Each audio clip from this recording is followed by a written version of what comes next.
Welcome to Chillin' 101. We hope this video helps.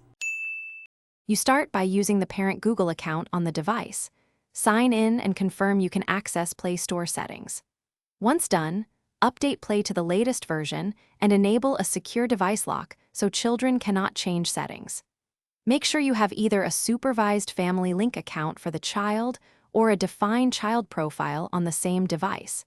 This determines where controls live and why we choose specific menus.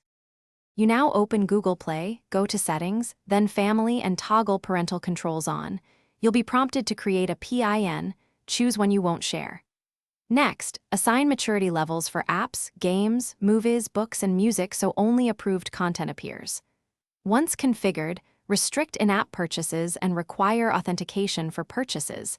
This prevents surprise charges. Make sure to test by attempting to download a restricted app. You finish by managing the child profile through the Family Link app.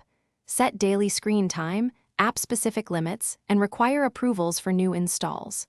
If a control does not apply, first confirm you are signed into the correct parent account, that Play is updated, and that the PIN was entered correctly. These are common causes.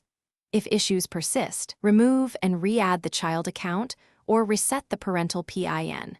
Then reapply the settings to ensure everything locks down as intended. Thanks for watching. Consider subscribing if we helped you.